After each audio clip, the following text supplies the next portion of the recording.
नमस्कार दोस्तों, स्वागत है आप सभी का एक बार फिर से गेम ऑफ क्रिप्टो चैनल पे।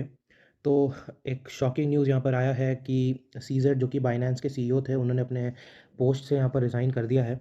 यहाँ पर आप देख सकते हैं, मैंने फोर्ब्स का आर्टिकल आपके सामने ओपन किया है। Binance CEO CZ steps down as a part of 4 billion dollars settlement with US. तो बेसिकली डिपार्टमेंट ऑफ जस्टिस में कल इनकी पेशी थी और इन्होंने अपने आप को गिल्टी प्लीड कर दिया। इन्होंने मान लिया अपनी गलती और 4 बिलियन डॉलर्स की यहाँ पर टोटल सेटलमेंट यहाँ पर हुई है। CEO of Binance as a part of major 4 billion settlement between United States agencies and cryptocurrency exchange he founded। यहाँ पर आप देख सकते हैं, the announcement of ZAO and multiple regulatory agencies on Tuesday capped years long investigation by the Department of Justice and others into anti money laundering violations and sanctions violations. तो इनके ऊपर कुछ चार्जेस लगे हैं रिगार्डिंग एंटी मनी लॉन्ड्रिंग और कुछ sanctions हैं जिनको कि इन्होंने बेसिकली पहले वायलेट किया होगा। तो उसी के अकॉर्डिंग यहाँ पर इनके ऊपर चार्जेस जो हैं वो लगाए गए हैं। इन्होंने एक ट्वीट किया था, I made mistakes and I must take responsibility. आप ट्विटर पर जाकर के सीजेड का ट्वीट ये पढ़ सकते हैं। काफ़ी लंबा चौड़ा ट्वीट इन्होंने किया है और उन्होंने नेक्स्ट जो सीईओ है बाइनेंस का, वो भी वहाँ पर इन्होंने अनाउंस कर दिया है। रिचर्ड टेंग नाम है उनका, उनको उन्होंने बाइनेंस का जो है वो वहाँ पर एज अ सीईओ अनाउंस कर दिया है।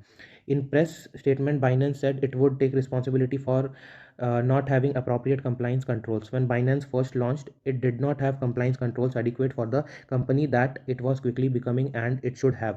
तो बेसिकली बाइनेंस ने यहाँ पर कह दिया है अपनी तरफ से कि जो भी वायलेशंस हुए हैं उनकी वो पूरी रिस्पॉन्सिबिलिटी यहाँ पर लेते हैं। और शुरू में जब बाइनेंस लॉन्च हुआ था तो इनके पास कंप्लाइंस कंट्रोल के जो है सफिशिएंट साधन उस समय नहीं थे, ये भी उन्होंने माना है।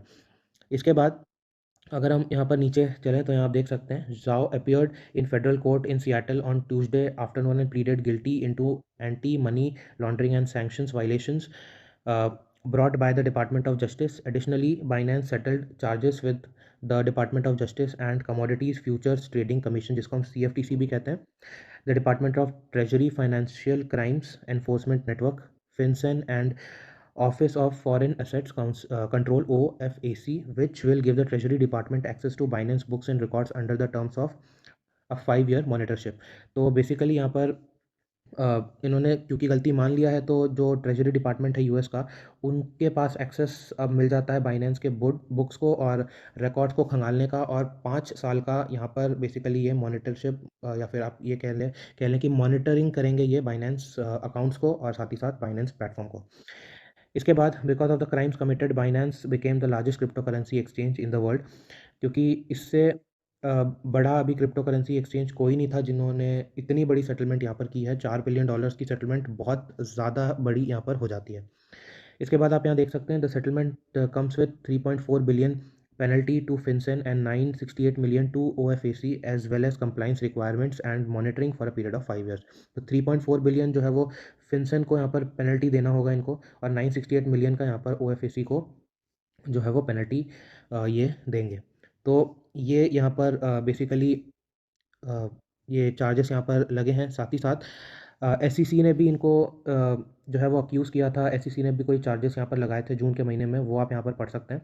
The SEC previously charged Binance and Zhao in June with operating an unregistered exchange and misleading investors by using a Switzerland based fund Sigma Chain which was also owned by CZ to inflate the trading volume on Binance US platform. तो SEC ने basically पहले ही इनको इन पर charge लगाया है कि जो सीजी हैं उन्होंने यहाँ पर मिसलीड किया था अपने इन्वेस्टर्स को, और बाइनेंस यूएस के अंदर बेसिकली फंड्स को इन्फ्लेट किया था एक Switzerland base fund Sigma chain के थ्रू, जिसके खुद भी वो एक पार्ट हैं, जिसके खुद भी वो फाउंडर हैं।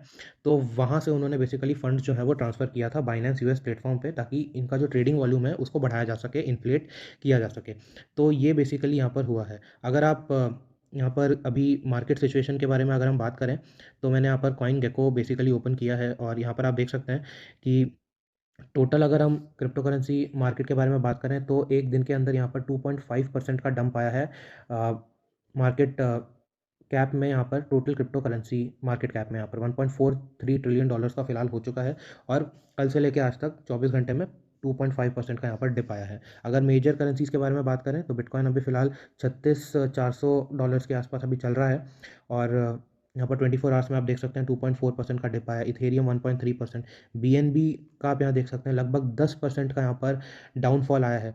इसके बाद जितने भी मेजर करेंसीज़ हैं उनके बारे में अगर हम बात करें, सारे यहाँ पर नेगेटिव में ही चल रहे हैं, चाहे वो आप पॉलीगॉन के बारे में बात करें, एवलांच के बारे में बात करें, या फिर आप पोल्का डॉट के बारे में बात करें, तो जितने भी मेजर करेंसीज़ हैं वो यहाँ पर नेगेटिव में ही चल रहे हैं। तो ये एक पूरा यहाँ पर सिनेरियो जो है वो सामने आया है। इससे अब 3 चीज़ें हैं जो मेरे दिमाग में आती हैं यहाँ पर, और हो सकता है आपने दूसरे भी प्लेटफ़ॉर्म पे इन सब बातों के बारे में सुना होगा।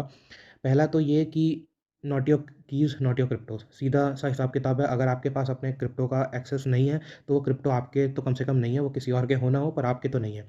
तो अगर आप अफ़ोर्ड कर सकते हैं, इसका सॉल्यूशन तो यही है कि अगर आप अफ़ोर्ड कर सकते हैं, तो प्लीज़ एक आप हार्डवेयर वॉलेट का इस्तेमाल कीजिएगा, और उसके अंदर आपका फंड्स अगर ज़्यादा है तो आप उसके अंदर रख सकते हैं। नहीं तो आपके पास कोई एक स्पेयर स्मार्टफ़ोन होगा जिसमें कि आप डिसेंट्रलाइज़्ड वॉलेट का इस्तेमाल कर सकते हैं, जैसे कि मेटामास्क हो गया, और भी बहुत सारे डिसेंट्रलाइज़्ड वॉलेट्स हैं। उसमें आप अपने फंड्स को रख सकते हैं। अगर आपका फंड्स जो है वो उतना ज़्यादा अमाउंट में नहीं है, तो आप एक स्मार्टफ़ोन का इस्तेमाल कर सकते हैं। और साथ ही साथ जब आपको ज़रूरत पड़े उसको कहीं ट्रांसफ़र करने की या ट्रेड करने की, तब आप उसको इंटरनेट का एक्सेस दे सकते हैं, वरना आप उसको विदाउट इंटरनेट कहीं पर ऐसे ही रख सकते हैं। बेसिकली एक मोबाइल को ही बेसिकली आपने एक डिसेंट्रलाइज़्ड वॉलेट के तौर पर आप इस्तेमाल कर सकते हैं। पहली चीज़ तो ये हो गई। दूसरा पॉइंट यहाँ पर ये आता है, जो कि कॉइनबेस के सीईओ जो हैं ब्रायन आर्मस्ट्रांग, उन्होंने भी ये कहा है कि ये एक कैटलिस्ट का काम कर सकता है रेगुलेशंस को लेकर के क्रिप्टो करेंसी के यहाँ पर, क्योंकि उनका भी टसल जो है वो चल रहा है एसईसी के साथ, क्योंकि उन्होंने भी यहाँ पर उनको भी कई बार एसईसी ने एक्यूज़ किया है कुछ चीज़ों को लेकर के, और उन्होंने भी एसईसी से यही मांगा है कि भाई बताइए कि ये सिक्योरिटीज़ है कि क्या है, क्योंकि एसईसी ये चीज़ को अब तक क्लियर नहीं कर पाया है। तो यहाँ पर उन्होंने भी यही कहा है कि ये एक कैटलिस्ट का काम कर सकता है, ये एक एक बूस्टर का यहाँ पर काम कर सकता है रेगुलेशंस को लेकर के।